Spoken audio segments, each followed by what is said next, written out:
Beginning our Daf Mesech Kesuvos Daf Mem Gimel, again 6 lines down at the top of the Yomi, the Gemara continues, starts a new conversation regarding the shvach, the benefit that a daughter produces. Who does it go to? Which ultimately will relate back to the halacha of our Mishnah, which was discussing the shvach, the ma'aseh and the mitzvah of the daughter regarding that if it goes to her father, as it related to our parak. Today's daf. Some of the things discussing today's daf are the opening topic of Bas HaNezainis Min HaAchim, regarding if a daughter is getting fed from the brothers when the father passed away, she's getting fed from the state. The question is, Ma'asideh Lemi, her handiwork, what she produces, who does it go to? Herself, her brothers. The case in which her father is entitled to Kesubas Arusa, when she got engaged, she got a Kesuba, and then she got divorced, or when she's entitled to the Kesubas Arusa, essentially whose domain is she in. Regarding the case of Kesubas Arusa that precedes Nisuin, Me'imas Gavi, when does she collect that Kesuba? Is when you collect from the Kuchais, because there's a lien on the husband's property, when does that take effect? Is it from the time of the writing? Is it from the time of the marriage? We discussed regarding the Kesuba, which is the actual dowry, and Tnai Kesuba, which are certain stipulations, as we'll see in the coming daf, on the Kesuba. There's mezainis of the almana, the widow gets fed from the estate even after the husband passed away. There's mezainis abbas, that her daughter gets fed from the estate even after he passed away. And that's from the stipulations of the Kesuba. The concept of av zakeh b'schus bita b'zman she b'shus, if the father has the rights in his daughter when she's in his domain. But Geras, for example, moitz mishusav, Edison, inu moitz mishusav. When she becomes a Geras, when she turns 12 and a half, it's not in her father's domain anymore. Eris, on the other hand, does not move further from his domain. Nesuin is moitz mishusav when she gets married, and Misa is moitz mishusav when he dies. That also removes her from his domain.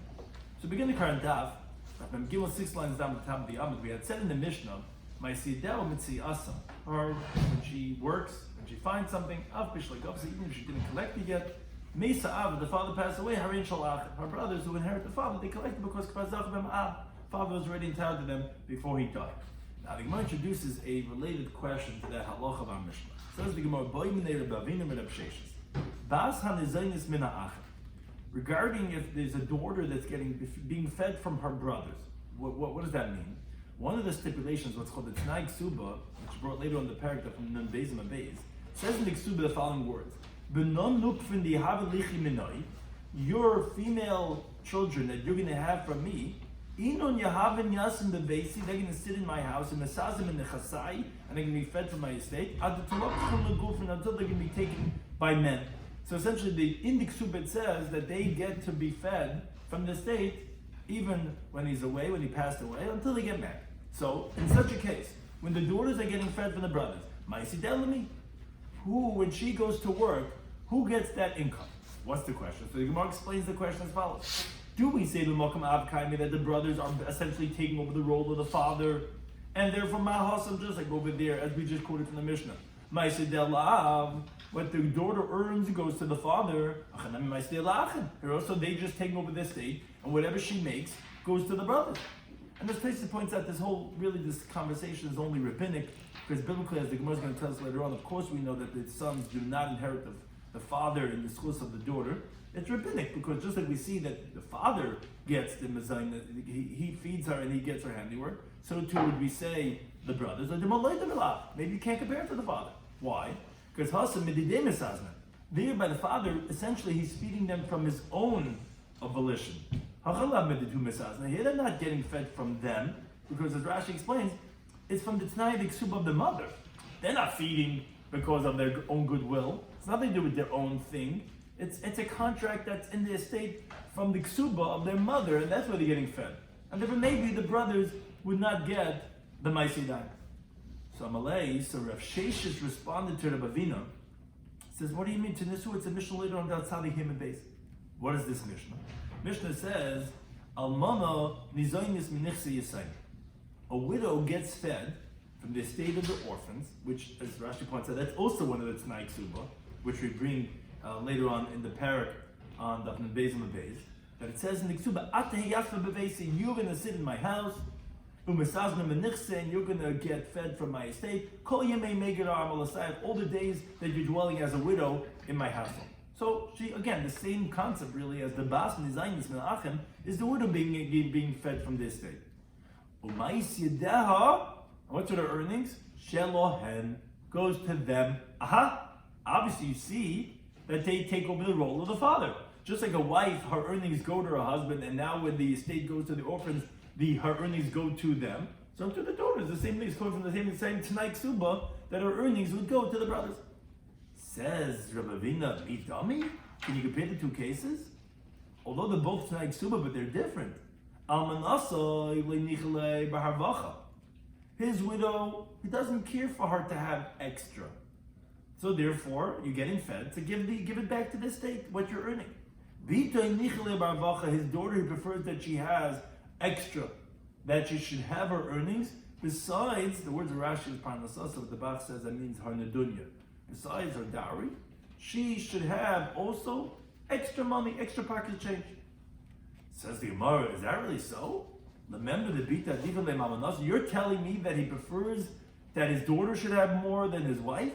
So you're telling me that you can't bring a raya that by almana her income goes back to the state and by the daughter it shouldn't? But he says the following halacha: Asu almana eitz bas. We made the widow towards the daughter.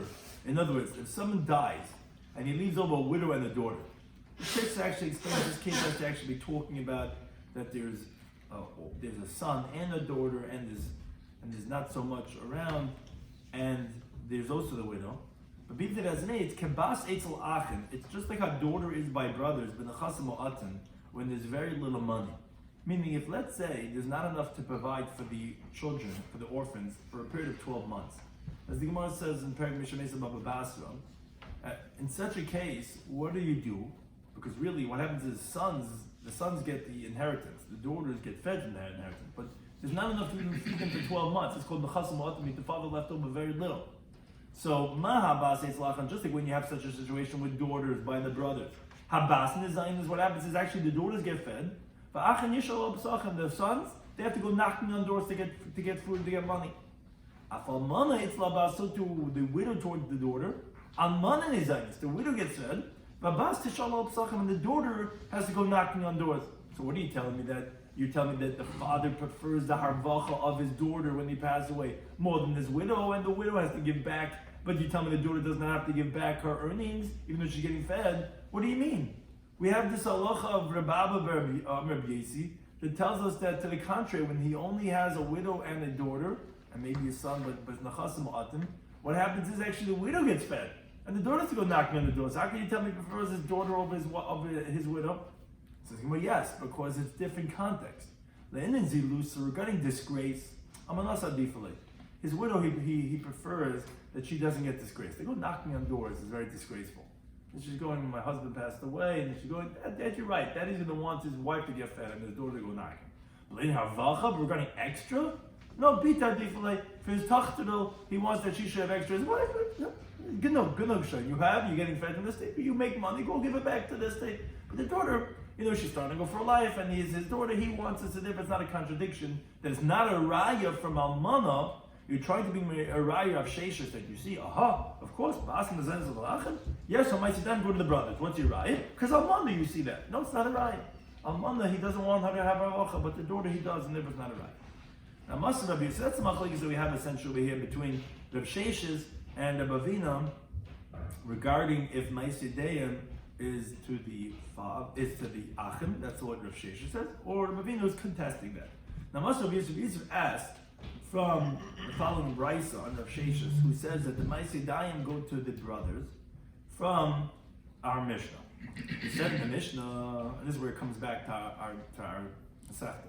We had said at the end of our opening Mishnah of this parak, the income and the mitzvah, the found object of this girl, even if she didn't collect it yet, the father passed away, then he goes to the brothers, because we were saying in the Mishnah regarding that the knas doesn't go to the brothers, it can't, the father's chus and knas doesn't go down to the Yerusha, but we said regarding this, everyone agrees that's mammon, and therefore, even though it wasn't even collected yet, it's going to go to the brothers. It's already the father's monetary thing to be moirish to his sons. Okay, but one thing you see, so think about it, is time of the b'chaya ab.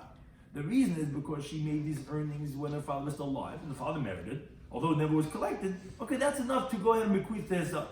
It sounds like if, let's say, she made these earnings, she did this job after the father passed away, sounds like le'atzma, go to herself. The father never wasn't even alive when she made that money. My love, isn't it talking about bin nizaynis, when this daughter is getting fed from the state? How do we know that? Because like Rashi says, as we'll see in our discussion, because for the fact that you needed to tell me this halacha, obviously it's for the diuk to tell me that even though she's getting fed, but when the father does pass away, then the Yarshim do not get it. So you see, not like Rav Sheshes, who says that they do get her earnings. So the Gemara, no. It's talking about where she's not getting fed from the state. For example, let's say there was no assets over there. Says the Gemara, what are you talking about? And this is how you could understand what the Gemara thought the Raya would be. If she's not getting fed, what are you telling me? Meaning, even the diuk is unnecessary to tell me. That you tell me what she makes after the father dies goes to herself. Of course, she's not getting fed from the state. And if you come to tell me the halacha itself that our Mishnah says that what she made in her father's lifetime, that it goes to the brothers, obviously because the father merited it, because it's money and it's not knas. The actual halacha is not a chiddush because of course that's money. The diuk is also not a chiddush anymore because of course she's not getting fed. Of course she gets to keep it. Because as the Gemara explains, even according to the one that says, which is in the Seftas Gittin, based on the Aleph, is machlekes. But even according to the one that says, the master can tell the slave, yes, I say, I want you to work for me and I'm not even feeding you. That's by a non-Jewish slave. So like Sid Be'imach, where it doesn't say with you. You don't have to provide for him. Everybody, Jewish slave, the Chsibu, it says about him, imach with you, loy, everyone would agree, you're not allowed to tell him, work for me and I'm not feeding you. Kolsh can't beat the Vashur's daughter, you can't do that. So what's the chiddush? If you're going to tell me that it's to by nizaynis, and even so, the deacon in the Mishnah is telling me that only when the father's alive and then he passes away, that goes to the sons. But if she made the money after he's already dead, then it does not go to the brothers. Okay, that's not chiddush. That's the halacha we're asking about. The bas and nizaynis meshalachen, when she makes meisei diamond, does not go to the brothers. That's not chiddush, and that would be not like Rav Sheshes. But if you tell me it's when ein and nizaynis, what type of chiddush is that? The Iker halacha of the Mishnah and the Diuk of the Mishnah both are not a chiddush. The Iker halacha, of course we know it's mammon. It's not knas. So who cares that you didn't collect it? Of course it goes to the sons because the father was alive. And you're going to tell me that when he's not alive that it doesn't go to the brothers? Of course not. That Diuk is not a chiddush. She's not getting fed. Well, how could it go to the brothers? She's not even getting fed. You can't do that to Abbas. You can't even do it to Abed Ivri. So Muzayin, the Gemara is trying to prove, Rabbi is trying to prove, not like Rav Sheshes from the halacha of Mishnah, Zoch Gishpar. So the Gemara says, Amar Ulam, he says, no, it's not true. The truth is that you need the halacha of our Mishnah for its diuk, for its inference, to tell us that when she makes money after her father passed away, it goes to herself. And it's told about which she's not getting fed. That you shouldn't say that the rights that the Torah gave to the father and his daughter is money to bequeath to his sons. You're going to ask, what do you mean? How's she going to feed herself? She's not less than an Abed Ivri. How could you think that she could do that the brothers could do this to her, to take her money that she makes and not feed her? You're right, you only needed to tell me lahadafa, when there's excess. Meaning the money she's making is more than the food that she's eating. That's the chiddush that we have to say, that it doesn't go to the brothers, but they're not feeding her. She's earning 1,000 a week. She only needs 600 a week. That extra 400 is the chiddush that you would have thought, yeah, it's a schus sheyesh la'av bebita, that he's going to be moirish labanav, which is schus mammon. That's the chiddush that we're saying, that extra money, no, they don't get. But therefore, it's not a raya against Rav Sheshes that you see, even when she's nizaynes, her ma'asadayim go to herself. No, could be not. Could be nizaynes, it goes to the achim. Here we're saying she keeps it for herself, and when she's in nizaynes. In nizaynes was a chiddush, of course. You can't do this to a girl. You can't tell her, we're not going to feed you, we're going to take your money. No. It means to say the extra money. That you would have thought to say, of course, she's making enough to earn to feed herself. The extra money you would have thought to say that goes to the brothers, that they inherited from the father's right in their sister. That we're saying no. That whatever she earns, she gets to keep for herself. Now, so Rav Sheshes is not refuted. However, Amar Rabbi says, Gavad Rabbi could have Yosef. He has an interesting way of saying this. He says, who asked the question? We had Rav Sheshes saying that the Maaseh Dayim goes to the brothers, and Rav Yosef asked from the halacha of Mishnah, and the Gemara responds, no, it's not a raya, because it's talking about the hadafa. That's how you should explain the halacha of the diak. So Rabbi says, interesting. He says, like when you have Rabbi Kivega's akasha, says, do you think that's the answer? You think Rabbi Kivega didn't know that, and that they blind with the tzarech in God or whatever? So he's saying a similar type of thing. He said, I don't understand. You have a Gavad Rabbi Rabbi Yosef, a Greek Talmud Chacham like Rabbi Yosef, who he's the one that asked him the question. You think L'yoda de ikadafa? You don't think he knew about such a concept of hadafa, of extra money, that you could reject to answer that truma when she's not getting fed, and that it's hadafa? But even so, he asked the question. So obviously, Rabbi Yosef knew that it's a good question, even with that concept. He's saying like, well, yeah, you think that's the end? He didn't know that, and you're answering that to his question. Of course, he knew that. And Rabbi says that the reason why Rabbi Yosef held is that our Mishnah is difficult on Rav Sheshes is because Rabbi Yosef must need the gufa kashli. Rabbi Yosef found that the Mishnah itself, not the diak, the Mishnah itself is difficult on Rav Sheshes. Why? Because we learned the words of the Mishnah last fall. Our Mishnah said the following words: Ma'isi dem tziyasa, what she earns and what she finds, so even she didn't collect it yet, okay, it goes to the father that he can be boyish to his sons. The problem is, why are you saying these words, it's not appropriate to say that, because one of the cases was mitziyasa, her found object. Miman Gavia. What do you mean? Who are you collecting mitziyasa from that you're saying even though it wasn't collected? Let's say it's collecting. Someone paying you, your employer, makes sense that didn't pay you yet. But if it's there's no givia. Elalav, rather, it's interesting to see how he's reading the Mishnah. It says, must be the Mishnah saying the following words. Ma'asideh kimitziasa. There's no mitzia givia. It must be saying that what she earns is like her mitzia. What does that mean? Ma mitziyasa, just like what she finds when her father's alive. Goes la'av, goes to her father, and to the Yarshim. Now, because that's money that she made, and it's the father's, and then when the father dies, it goes to the Yarshim. Now, la'acham nisaba, what after the father dies, is li'atzma, goes to herself. Now, why is that so obvious? So Rashi explains that her mitzvah, that was pasha to everyone, that's going to herself. Because even when the father's alive, really the father doesn't have any rights for her mitzvah, what she finds. It's only the fact that she's reliant on his providing for her. As the Gemara says about mitzvah, that based on the base, because of the principle of what's called eva. Because the truth is, he doesn't have to feed her when he's alive. As we learn in the Mishnah later on in this parak on Daf Mem Testament Alf. The father does not have to feed his daughter, which is interesting. When he's dead, he actually has to, because that's part of the Kesuvos. When he's alive, he actually doesn't have to. But if you're going to say that her mitzvah goes to herself, if she finds something, Tati, I found an iPhone, she could keep it, then he's not going to feed her anymore. Go ahead. Use your thing, go ahead, barter and sell it on Amazon, and go feed yourself for the next week. Which, later on in the parak, we also say that he merits in her mitzvah because of Abel, because it's gonna cause a fight. He's gonna say, oh, that for that you yourself, but this I have to give you.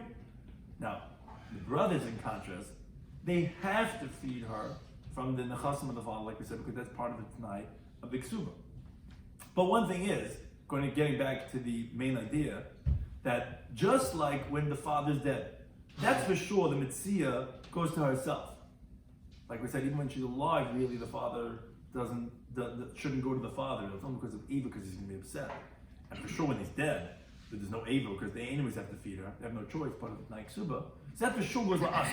That's what the Mishnah means to say. We're comparing Ma'asidayim to the mitzvah, that Av Ma'asidayim, Nami, so to what she earns. Yeah, B'chaya Av La'av, when she's alive, we know that goes to the father. But la'acham isa'av, it's le'atzmo, like mitzvah goes to herself. Shmami, no. That says Rabba, you want to know what Rabbi Yosef's kasha was? That was his kasha.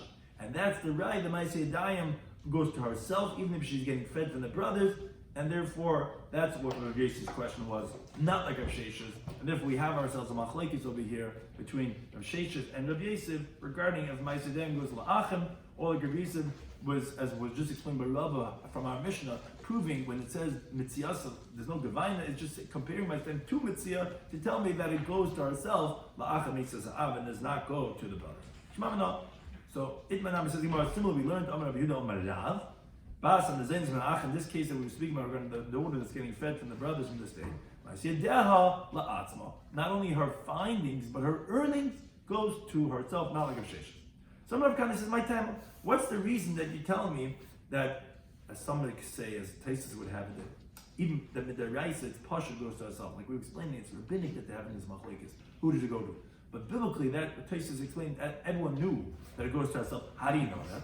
Because the Chassid is a pasuk me'ikra. It says, "V'snachaltem oisa." You can bequeath them, which the pasuk is talking about the avodim kananim, your non-Jewish slave, livnechem acharechem, to your sons after you, which teaches us oisim livnechem. Yeah, non-Jewish slave that you give in Yerusha. Those are people that you can inherit. But you're not being meidish your daughters to your sons. Magid, this teaches she'in other meidish chuzpita. A person cannot go ahead and bequeath the rights of that he has. The Torah gave him and his daughter. You cannot bequeath that lebanite to his son. And if again, biblically, everyone knew that it doesn't go to the brothers. All machlekes Taisus explained was midrabana. Would we say that the Ma'aseh Daim go to the brothers? Not. That's machlekes Rav Sheshes and Rav Yosef. Now, the Gemara, however, asks as follows. Rabbi asks. He says, "Wait a second. This pasuk you just brought me to show me that you can't be Moshe Chuz Bita Lebanai. But the Imam maybe say B'Pitui Habas, that it's by the when the daughter gets seduced, uknasis, or the penalty of when she was violated of einus, or v'chavalas, or when she was injured. That's what our cousin Medaba, that's what pasuk is talking about. That you cannot be meidish that's chus to your son. Why? Because those are knasis. But let's say her earnings, which is something that's common, and it's a monetary loss because she's getting fed from the state. Maybe you should say it does go to the brothers. You're right, you're learning from the pasuk that you can exclude that no, the daughter's rights that the father had will not be passed on to the brothers. But maybe that's only for cases of the knas, not for cases of mama. And actually, Reb Chanina taught a brisa that actually qualified. B'pitui habas, regarding when the daughter was seduced, the knases and the knas of oinus, kabbalas, and she was injured. That's our cousin. That's the pasuk where these are uncommon things. That's what we're saying she goes to herself. But maybe common things like when she makes money, everyone has a job. Basically, most of our life is working, and she's getting fed from the state. Maybe that actually would go to the brothers. How do you know that you're excluding old cases? So that's where it ends, and it's not so. Maybe that is the case. Maybe that's where we had the machlekes. Maybe actually her Ma'aseh Daim would go to other brothers. But the Gemara asks and says, wait a second. One of the cases you mentioned, which was in this brisa of Chanina, whether the pasuk is talking about chavalis, that the chavalis, that goes to herself. It says Gemara chavalis sar de gufin. When a woman gets injured, that's pain of her body. That tsar, the Torah never gave any rights to the father, as the brisa teaches in Bava Kama that Beis Zayin Beis. If someone injures his young children, he has to make for them what's called a segula, which is a certain setting aside a certain fund for them to get those monies. So what are you telling me that the case Amanita exclude to say that doesn't go over B'Yerusha to the sons is a case of chavalis? What do you mean chavalis doesn't go to the father even? To tell me that that's not going to be meidish labanov? Why do you say that case? In other words, the Gemara is asking you. The Gemara ended up saying maybe it's only for those cases that you can't be meidish, but maybe something like the Ma'aseh Daim would go. Fine, okay, here that's how the Gemara ended off. But one of the cases you said that is being excluded, it's not going over to the sons, it's chavalis. I was going, chavalis? Chavalis doesn't go to the father, let alone to the sons. What are you talking about? Chavalis is tzara de gufin. That even if the father injures his own daughters, he has to give her make a fund for her to compensate her for the injury. So Amr Rabbi Yosef Reb Chanina, he says, as between them and Beis, we're talking about a specific case of chavalis. Shepetzah for now. Where she got a bang in her face, where that diminishes her monetary value. Where if the father was around, it actually would go to the father because the father has mecher. The father could sell his daughter as a maidservant. That's a loss to the father. And therefore, the father would get it, And we're talking about that type of injury that would go to the sons, if not for the fact that the pasuk comes and says, no, only but you're not going to bequeath these rights that you have in a daughter, that's not going to go from the father to the sons. Similarly, Amar Rav Zera, Amar Rav Mas Amar Rav, some say Amar Reb Zera, Amar Mas Amar Rav, which, as Rashi explains, Reb Zera is Rav Zera. It's just that in Babel, before he made Aliyah to Eretz Yisrael, to come up from the Rabbi Yechanan, in Babel there's no smicha, so they call him Rav Zera. Now, this teaching, some say it was before he had smicha that he said it, so it's Rav Zera. Some say it was after he got smicha, so it would be Reb Zera. Be that as it may, it's depending when he said it, but he said the following teaching. The daughter gets fed from the brothers. Her earnings go to herself. Like it says in the pasuk. Like it says, what are you going to be giving over Yerusha of a person to your sons after you? Are they Eved Kanani? Them, the Eved, that you give over to your sons. But not your daughter to your sons. Maggid comes to teach, a person does not bequeath the rights he has in his daughter to his sons. Which, he says, Shakadam, you know who said this teaching? It's Shakad, the diligent one. So he must Shakad, who's that? It's Shmuel. Because Shmuel, they used to call Shakad because the halacha is like him regarding monetary law. And he would be diligent on his words to say it like the halacha. Says the Gemara, what do you mean, Shmuel? Harav. We just finished the teaching on Amid Aleph. Rav had disagreed with Rav Sheshis, and we brought that Rav says that Ma'aseh Deha goes la'atzma. So why are you saying Shmuel? And you say, yeah, Afshakad Amr. Also Shmuel says it, not just Rav. Ravashi says, Hachi Amin Adai. In the Arderans, they said, that he had resolved the question of daughter, which was the case we started off the Daf with, from Almana. And he said, just like by Almana, her Ma'izidam go to the brothers, to her sons, to the orphans, so too by the daughter goes to the brothers. But Ravashi says, no, which it goes to herself. And the Gemara concludes, is that it is like Rav, that her earnings go to herself and does not go to the brothers. Now, the next Mishnah continue on this theme regarding what the shlach, what's called the mummies that go to a daughter as it relates to her father. Hama'aris as bita begirsha. Someone gets his daughter engaged, again halachic engagement, not like our current day engagement. I mean, Talmudic times they used to get engaged and then 12 months later get married. So they had the ring, the actual kedushin happened, and then Megirsha, she got divorced, and during those 12 months before the nisuin actually happened. And then Irsa in this Armala.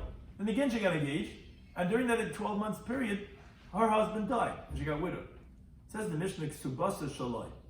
The Ksuba in these two cases go to the father. He gets to collect the Ksuba of these two engagements. Now, Rashi just points out that our Mishnah must hold that an Arus, an engaged woman, has a Ksuba.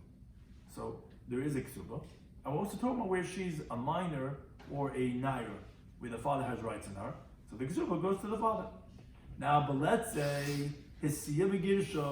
let's say she got married and then got divorced. And then his Sivan Samala, she got married again and got widowed. Then says the Tanakam, Ksubasa Shalah. Her Ksuba both times goes to her. The reason for that is because the moment she gets married, her father, she gets removed from her father's domain. And we go after the collection of the Ksuba. When's the collection of the Ksuba? When she was already married for 10 years or whatever it was. We don't go when it was written to say, first one was written when she was still in her father's domain, because she wasn't married yet, and she was still a naira or katana. So it should go to the father. No, Tanakh says we go when it's collected. When it's collected, I should not have the father's domain anymore. But Rabbi Yehuda, he actually says, he actually says the first one goes to the father, as he was going to explain the reason for that opinion.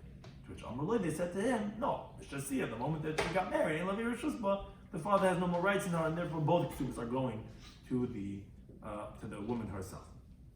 Now the Gemara makes an interesting diuk. We had the case of the Seifa. She got married, got divorced, got married, got widowed. So we spoke about 2 times. And we said, the Tanakh says it goes both to her.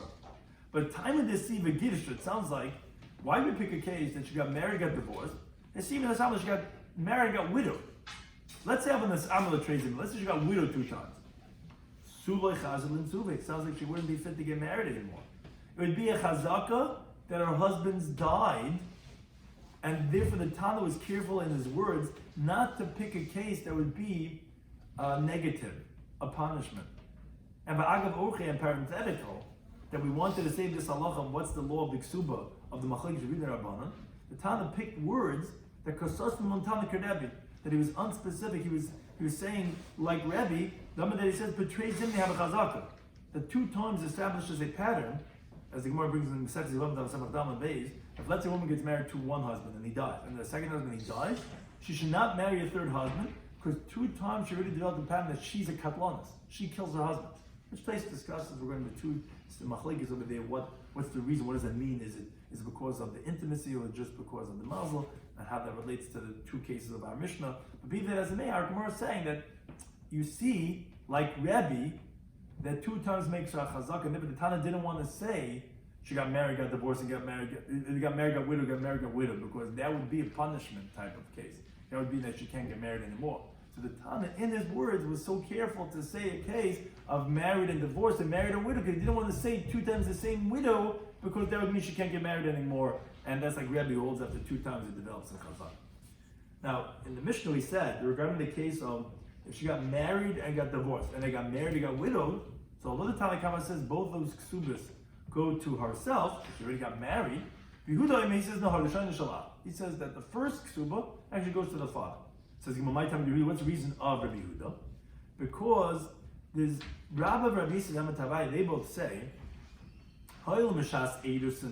since from the moment they were engaged for the first husband was already obligated to give her ksuba. So from that moment, Zach ben Av, the father already got rights in that. Now, obviously, the second time she was engaged, obviously the father has no rights, because the moment she got married to the first one, the first marriage already removed her from her father's domain. But the first chassan, when she was engaged, there was already ksuba. That was before she was married. Therefore, that's going to be going to the father herself. That's the understanding of Yehuda's opinion. Now, Masab Rabba, however, asks from the following brisa. The brisa says Yehuda Omer, who he's the opinion that we're discussing, he says he says that the first one goes to the father, but Yehuda agrees. If let's say he gets his daughter engaged when she's a minor, and then she becomes 12 and a half, so it was a very long engagement. 9 years old, or like in Al-Tahaim, they're 3 years old, they made the shidduch, but they wouldn't get married too much later, so she's already 16, 13, and then she gets married. But she's already beget. Oh, Rabbi Yehuda agrees over there, but the father has no rights to that ksuba. Wait a second, why? He should say the same thing. Since the time she got engaged, father had rights. Who cares that she became a begetis? So Ella rather says the Gemara, you're right. Yitmar, if we had this teaching, we had it as follows.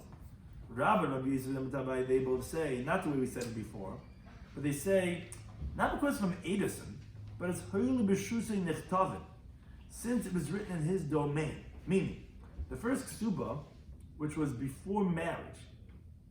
So, therefore, if she becomes a begetis before Nisuin, it was not written in his Rishus.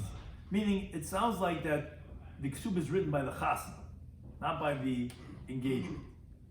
So, in the case we discussed in our Mishnah, where it's a regular case of, let's say, the naida or the katana is getting engaged and getting married. Now, right before the chasna, when I say chasna, I mean the nesuin, not the edison, that's when they would write the ksuba. Like we have the kriyas ksuba, then they would write the ksuba then. Now, that's before she's married. She's still in the father's domain. She only gets removed from the father's domain with nesuin, not with erison. So, but if she became a begetis, that removes her from the father's domain. So, by the time the chasna comes along, she's already out of his domain, even before nesuin. So therefore, the father's not going to get like ksuba. The rest just points out why we're saying nechtav in the plural. It's just going on the monies of 100 or 200 that says ksuba. It's obviously one ksuba that we're talking about. But upon him, since it was written in his domain, therefore Rabbi Yehuda holds that he gets. But of course, in the case of begetis, where it's not his domain anymore, because by the time the chasna came along, she was already an adult. Then she would get it, not him. Now, the way Rashi explains the next Gemara's question is that, regarding the father getting rights, we see that we don't really go based on the engagement, even according to Yehuda, because that was the brisa that we just quoted there. Yehuda agrees if the daughter got engaged and then she became a begetis, and then she got married, the father wouldn't get it. So obviously we go based on when it was written, not right when they got engaged, based on the writing of the Kesuvos. So that leads to the Gemara's next question. Umigva me'emas gavya. What does that mean? The halacha is that a woman, when she, or like really any document, we're just talking about the case of Kesuvos, when a document is written out to you, it's a debt that's owed. Now, whoever wrote the document to you, a borrower or a husband, you have a lien on this property. And let's say he sells off all his assets. Well, there's a lien to me for the Kesuvos of 100 or 200, whatever the Kesuvos was, that I could collect from. So regarding collecting from the kuches, which are people who bought from the husband's estate when they were married, from when could she collect from the mishababim? Now, from the time they got engaged, because from that moment, rabbinically, he was obligated to give her a Kesuvos, or do we stay until the time of the writing? Because to be a loan recorded in a document, you can't collect until it's written. So that's the Gemara's question. When does she collect from? When does the lien start? Is it from the time they got engaged? Or is it from the time when the Kesuvos was written? So it's actually not like this. Right, so then you wouldn't be able to collect from the kuches, right? So that's the question. Is it from the time of the Erison, or is it from the time when it was written? So remember, when they says, I'll tell you, depending what. Mona Masayim, the 100 or the 200, depending if she's a Ba'ul or Basula, which is rabbinically an obligation, that you could collect from the Erison, from the time of engagement. So if he dies or he divorces her after they get married, she could collect from the lekuchos who bought from the estate from the moment they got engaged, because the shibud started then. Because although it wasn't even written, but rabbinically you were obligated from them from the moment you got engaged. But the Tosefes, the additions, which he added on to the Kesuvos, which are not from the rabbinic obligations, which we all have, we write Tosefes, we add on our Kesuvos, we're adding on to that, Cholanal, is min hanisuin. That shibud is only from the time when you write the Kesuvos, which we said you write the Kesuvos right before the nisuin. That's when there's a kinyan and they write it. That's when that extra, that's not a chiyuv d'rabbanan.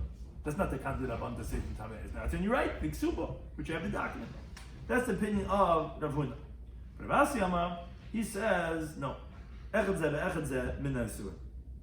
Both the primary and the additions are only from the time of the marriage. Why?